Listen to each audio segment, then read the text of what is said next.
बिस्मिल्लाहिर्रहमानिर्रहीम। लाखों करोड़ों दुरूदो सलाम मोहम्मद मुस्तफ़ा सल्लल्लाहु अलैहि वसल्लम और आले मोहम्मद पर। मैं हूँ उमर दराज गोंदल। कहते हैं कि 100 सुनार की एक लोहार की। खैबर पख्तूनख्वा के अंदर परवेज़ खटक के गुब्बारे में हवा भरी गई और वो कुछ ज़्यादा ही हवा भरी गई। परवेज़ खटक ने कहा कि इमरान खान मगरूर थे। परवेज़ खटक ने कहा कि इमरान खान को हुकूमत चलानी नहीं आती थी तो मैंने हुकूमत बना के दी। फिर इस किस्म की बहुत सारी बातें की और कहा कि इमरान खान कहता था कि मुझे किसी के जाने से फ़र्क नहीं पड़ा, तो मैं बताऊंगा कि किसी के जाने से क्या फ़र्क पड़ता है। फिर परवेज़ खटक ने खैबर पख्तूनख्वा के अंदर जो कुछ किया वो बिल्कुल ठीक था। लेकिन आज असल कहानी हुई है नौशहरा के अंदर। नौशहरा परवेज़ खटक का होम ग्राउंड है और आज पाकिस्तान तहरीक इंसाफ ने परवेज़ खटक को नौशहरा जो होम ग्राउंड है घर में घुसकर फेंटा लगाया है, और फेंटा भी ऐसा कि जिसका कोई जवाब नहीं है। अब ये सारे काम करने से होगा क्या? ये सारे काम करने से होगा ये इलेक्शन वाले मामला। मैं हमेशा कहता हूं अगर इलेक्शन वाले मामले के ऊपर कुछ हुआ उसमें एक जिम्मेदार हबीब अकरम साहब होंगे, उसके बाद अकबर बाजवा हमारे दोस्त होंगे, और या फिर शेर अफजल मरवत होंगे। इन लोगों ने इलेक्शन के करीब जाने लगते हैं तो कोई ना कोई नई चीज ऐसे करते हैं कि उनके ऊपर एक बार फिर खौफ तारी हो जाता है। आज की क्या सूरत हाल है? आज सूरत हाल ये है कि पाकिस्तान तहरीक इंसाफ ने परवेज़ खटक के घर में होम ग्राउंड के ऊपर, जहां वो कहता है कि वो इमरान खान की मकबूलियत का तोड़ उसके पास है, वहां पे पाकिस्तान तहरीक इंसाफ ने आज वर्कर्स कन्वेंशन रखा।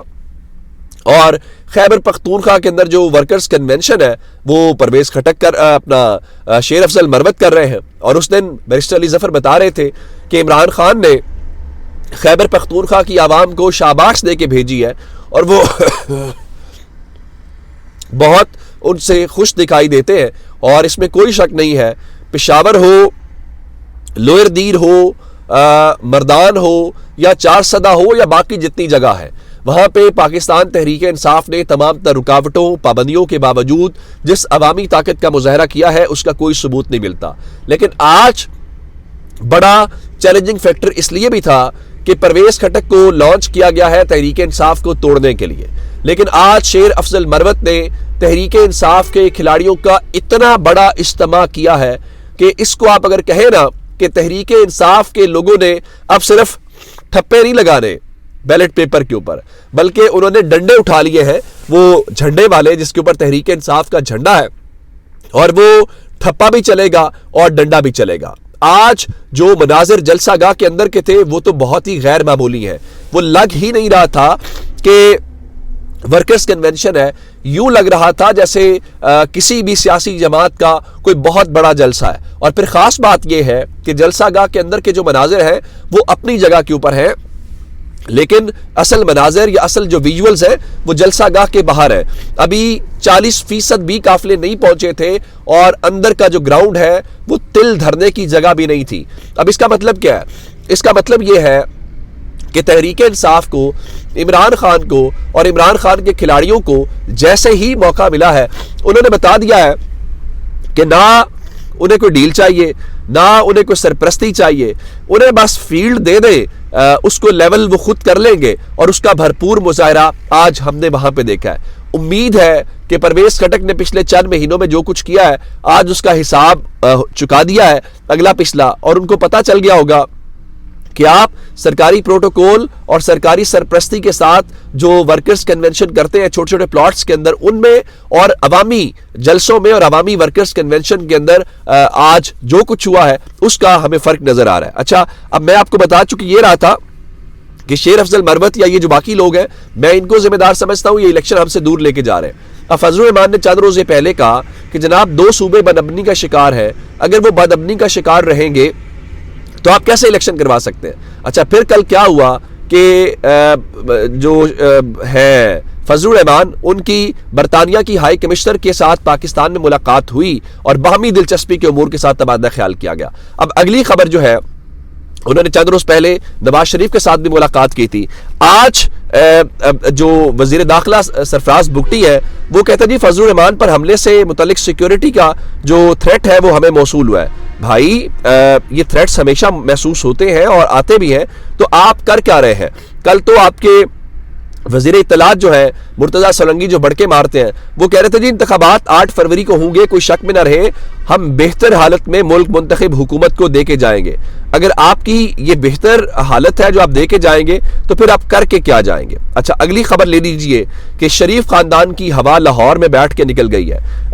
नवाज शरीफ के मुतालिक आज BBC ने एक मजमून लिखा और कहा कि मुस्लिम लीग नून को छोटी सियासी जमातों की मदद की जरूरत क्यों पेश आ रही है?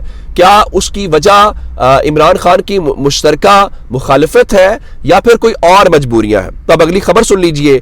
पहले ये कहते थे कि जनाब वो काफ लीग तो कूड़ा करकट है, तो हम क्यों चाहें कि कूड़ा करकट हम में शामिल हो जाए। अब ये सारा कुछ करने के बाद जो है जो ये कर रहे हैं, अब अगला काम किया गया। अगला काम ये है कि नवाज शरीफ ने और शरीफ खानदान ने अगर जहांगीर तरीन से इमरान खान के खिलाफ मदद देनी है तो फिर भाईजान आपके बस का रोग नहीं है। फिर यूं करें, इमरान खान से सुलह कर लें और इमरान खान से पूछे, हाथ मिलाए कि सियासी लड़ाई कैसे लड़ी जाती है और अपने मुखालिफिन के आसाब का इम्तिहान कैसे लिया जाता है। अब खबर क्या है? खबर यह है कि कल लाहौर के अंदर आइंदा इंतखाबात के हवाले से इस्तेकाम पाकिस्तान पार्टी के जो जहांगीर खान तरीन है और ओन चौधरी जो है वो मॉडल टाउन पहुंचे और इस मॉडल टाउन वाली मुलाकात के अंदर जो गुज़श्ता शाम को हुई है, कोई 30 से 40 मिनट की मुलाकात हुई है, तो सीट एडजस्टमेंट के फैसले हुए हैं और हमें बताया गया है कि आइंदा 2 रोज के अंदर बाकायदा उसका जो ऐलान है वो कर दिया जाएगा। जहांगीर खान तरीन लोधरा में अपनी सीट भी नहीं जीत सकते। जहांगीर खान तरीन के बाद आता है अलीम खान लाहौर में हल्का बता दे जहां पे वो खुद भी जीते या जिसके ऊपर वो हाथ रखे तो वो भी जीत जाए। हाँ, ये कर सकते हैं कि उसको निकाल दो, वो तहरीक इंसाफ छोड़ जाए, तो हमारे लिए बात बन जाएगी। अब क्या हुआ? आज एक और ऐलान कराया गया। वो ऐलान किसका है? आप जानते हैं कि शौकत तरीन जो है वो उस क्रूशल वक्त में जब इमरान खान की हुकूमत गिराई जा रही थी तो वो उस वक्त इमरान खान के साथ थे।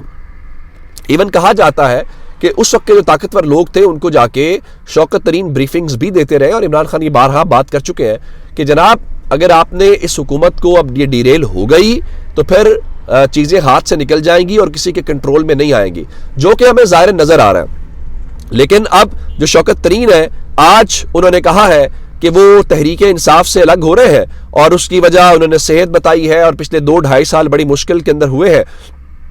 और साथ ही उन्होंने कहा है कि वो चूंकि सेनेटर भी है पाकिस्तान तहरीक इंसाफ के टिकट के ऊपर, तो वो सेनेट वाली जो सीट है उसके ऊपर भी वो रिजाइन कर रहे हैं। तो जाहिर है एक तीर से 2 शिकार हुए। सेनेटर तो मुंतखब नहीं हो सकेगा क्योंकि इस वक्त इलेक्टोरल कॉलेज ही नहीं है। वो पंजाब हो, खैबर पख्तूनख्वा हो या सिंध हो या बलूचिस्तान हो, तो उन सीटों के ऊपर आपने तभी इलेक्शन करवाना है जब असेंबलियां हो। लेकिन तहरीक इंसाफ की जो वहाँ पे नंबर गेम है वो भी चेंज हो जाएगी। हालांकि शौकत तरीन का जो इलेक्टोरल पॉलिटिक्स है उससे कोई ताल्लुक नहीं है, वो वज़ीर ख़जाना या जिसको आप कहते हैं टेक्नोक्रेट्स के हवाले से। लेकिन ये रोज़ाना की बुनियाद के ऊपर ये किया जा रहा है, इसका क्या मकसद है? इसका मकसद है कि तहरीक इंसाफ के लोगों को डीमोरलाइज करना या उनको ये एहसास दिलाना कि तहरीक इंसाफ तो नहीं आएगी, हर कोई छोड़ के जा रहा है। लेकिन उनको इस बात का एहसास नहीं हो रहा कि जो नौजवान नस्ल है और जो तहरीक इंसाफ का वोटर है वो हर ऐसे इकदाम के साथ चिढ़ता जा रहा है और वो ये कह रहा है कि वो वोट तो इमरान खान को देगा। लेकिन चलिए, हमने बहुत सारे तजर्बात किए, इस बार भी तजर्बा हो रहा है, तो इस तजर्बे का नतीजा भी देख लेते हैं। अपना बहुत सा ख्याल रखिएगा। खुदा हाफिज।